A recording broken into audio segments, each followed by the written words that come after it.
na isinulat ni A.B. Bryant at ibinuhit ni Luba Bogan. Ano yung dala niyo? Mga regalo! Para sa Pasko? Oo! Ikaw ba? Anong gusto mong regalo sa Pasko? Manika. Ako sapatos. Ako pagkain. Ako damit. Ang Diyos, anong gusto niyang regalo? Ano nga ba?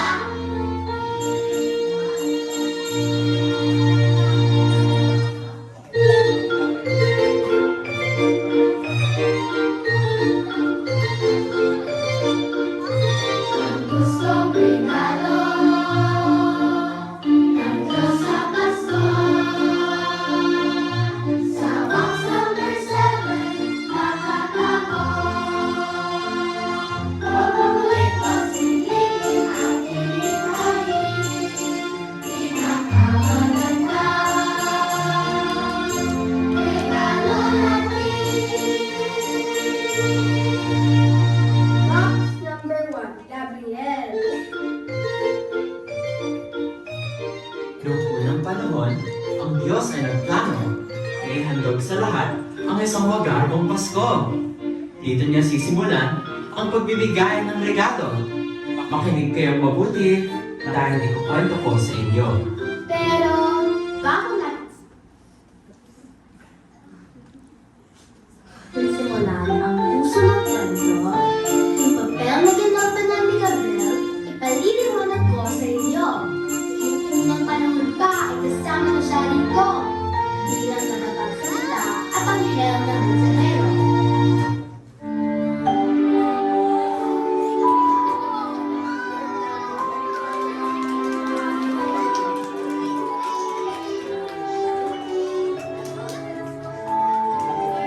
Ako'y sugo ng Diyos. Gabriel ang pangalan ko. At nais ng Diyos na marinig niyo ang sasabihin ko. Sa istoryang ito, hatid ng Diyos ang kanyang regalo sa iyo. At maiintindihan niyo ito pagtapos ng kwento.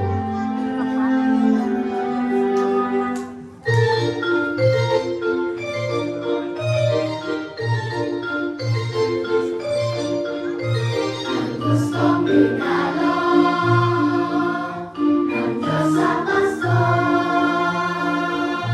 Sa box number 7, nakatago. Probably pasilipin ang tinitahid.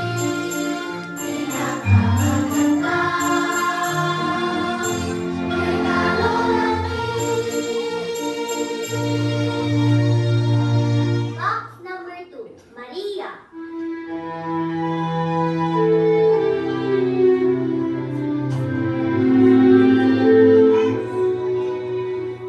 Nagsimula ang kwento nung sinabi ni Isaias na magsisilang ng sanggol na Emmanuel ang pangalan ang isang dalaga. Espesyal ang pangalan. Kasama natin ang Diyos. Yun ang uhulugan. Sa sanggol na ito, marami ang magtitiwala. Nung takdang panahon, si Gabriel ay nagustusan na sabihin sa dalaga na siya ay umalaga. Maria, ikaw ang pinili at isisilang mo ang bugtong na anak ng Diyos. Paano makilala ko? Ito'y hindi pangkaraniwan. Tama ka, ito'y himalang may disuri. Tutulungan ka ng banal na Espiritu sa iyong dalanasin. Nagkatawang taong Diyos ay makikipamuhay sa mundo at tatawagin Jesus ang sanggol na ito. Ang sabi ni Maria, Payag na ako, mangyari na maanuman ng kanyang naisin. Ako ay alipin ng Panginoon, kaya utos niya ang aking susundin. Sa dakilanin ko siya, ako nawa ang Panginoon.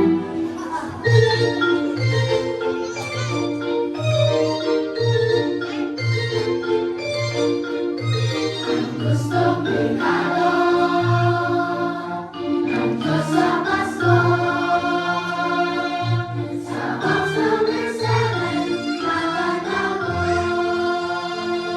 Paborito pasilipin ang tinitahid. Pinakamaganda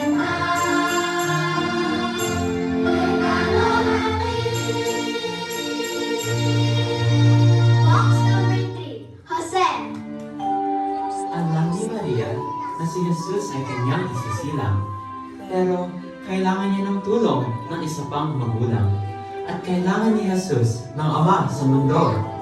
Alam niyo ng Diyos at ito ang kanyang plano. Si Jose ang binatang inilaan ng Diyos kay Maria. Siya ay mabait, mapagmahal, at magiging mabuting asawa. Kaya isang gabi ay sumunggo ang anghel na mensahero. Dinalo nito si Jose sa tahanan nito. Jose, tanggapin mo si Maria bilang butihin mong asawa. Kalooban ng Panginoon ang inyong pagsasama. Ibinigay ng banal na Espiritu ang sanggol sa kanyang tiyan. Ang pangalan niya Jesus ang magliligtas sa ating mga kasalanan.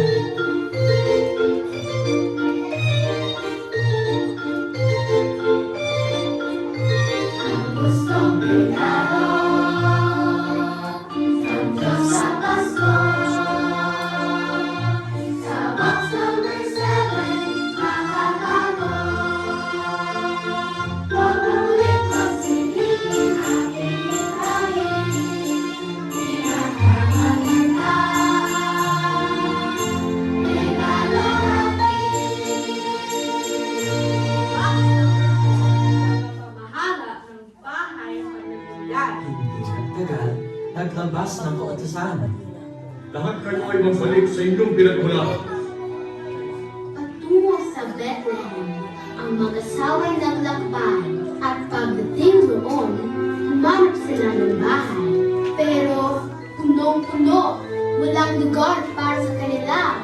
Pagod na si Maria at kailangan niyang magpahinga. Puno na ang bahay panuluyan. Ang sabi ng tagapagbantay. Ngunit sa isip niya, may buong ideya. Silungan ko'y maliit, ngunit kayo ay magkakasya. Sabsabang may gayamin pagdamutan niyo sa amin.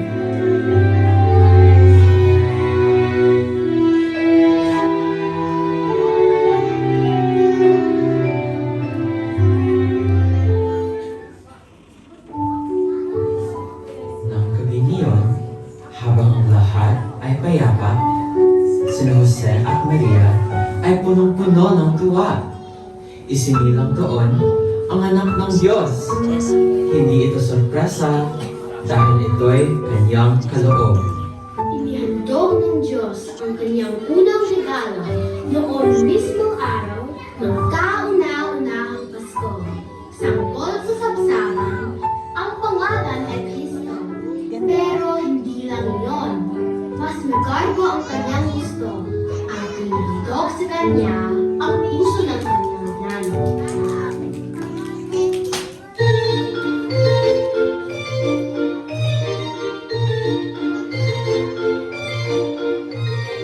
Gustong pekado ng Diyos sa Pasko. Sa box number 7, nakatago. Huwag ulit magsilipin ating itrayin. Pinagkakaganda, regalo natin. Box number 5, mga pastor. Nang gabi niyon, habang ang mundo ay payapa, sa burol nag-ipon-ipon ang mga pastor ng lupa. Isinilang na ang tagapagligtas! Yan ang sigaw ng isang tinig na malakas.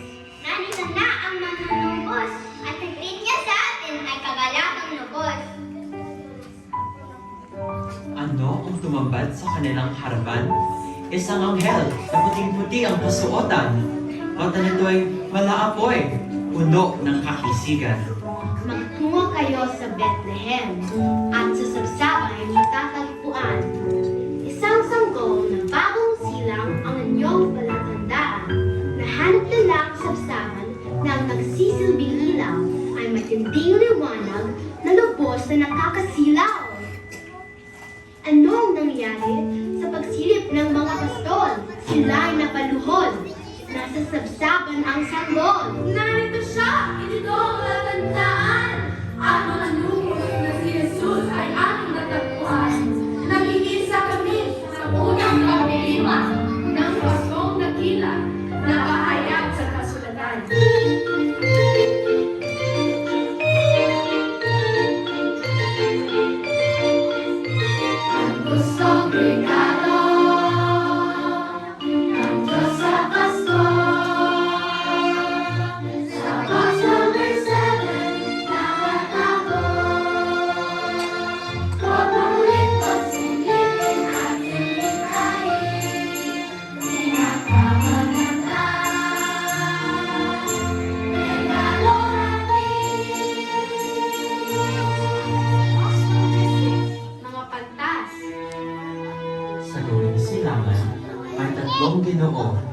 Diyos ng karunungan. Nasaksihan nila ang isang bituin na tumatanglaw sa malawak na pagpabilin. Ito na ang bituin na nakasulat sa aklat. Isang hari ang itinuturo nito. Mga kasama, tayo na. Lumakad na tayo. Liwanag ng bituin ay kanilang sinundan. At natagpuan nila sina Maria at Jesus sa kanilang pahingahan. Nung sila'y pumasok, sila'y nagpatira pa upang samahin ang haring marunggos. Pero teka, hindi pa dyan nagtatapos. Mira, insenso, at ginto ay kanilang inihain bilang pagsamba sa Diyos na itinuro ng bituin. Sa isang panaginip, inihayag sa kanila ang plano ni Herodes na hindi maganda. Kaya sila'y nagpasya na magbago ng daraanan upang hindi matuntong ang hamak na sagsabas. Ang lahat ng ito ay tinandaan ni Maria. Sabi niya, Ang Diyos ay mabuti, mapagmahal, at mapangalaga.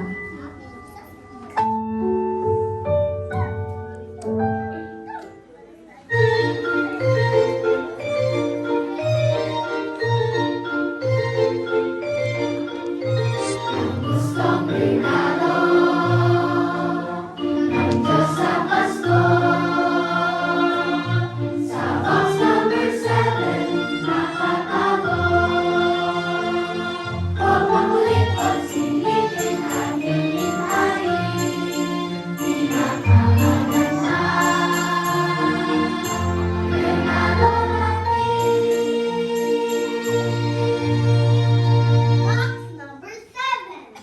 Hindi pa rin po pwedeng silipin. Ano nga ba ang gustong regalo ng Diyos sa Pasko? Eto na ang sorpresang inaabangan ninyo. Sa box number 7, kung saan ito nakapalo, silipin ang kahon. Ano bang hinihintay nyo? Ang gusto niyang regalo ay... Saunus mo! Ako? Bakit po ako? Hindi ko naman pwedeng pangingin ang sarili ko. Oo, tama ka. Pero ang ihahandog mo ay ang pinakamagandang desisyon sa tanang buhay mo. Gusto ng Diyos na siya'y mahalin at kilalanin. Ito ang tunay na pagsamba na tanging maihahalaw natin. Hindi man tayo maraming dapat, magandahang loob niya ay sapat para sa lahat.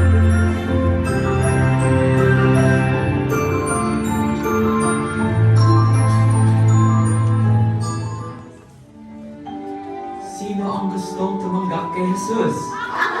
Manalangin at ihandog ang inyong puso at buhay.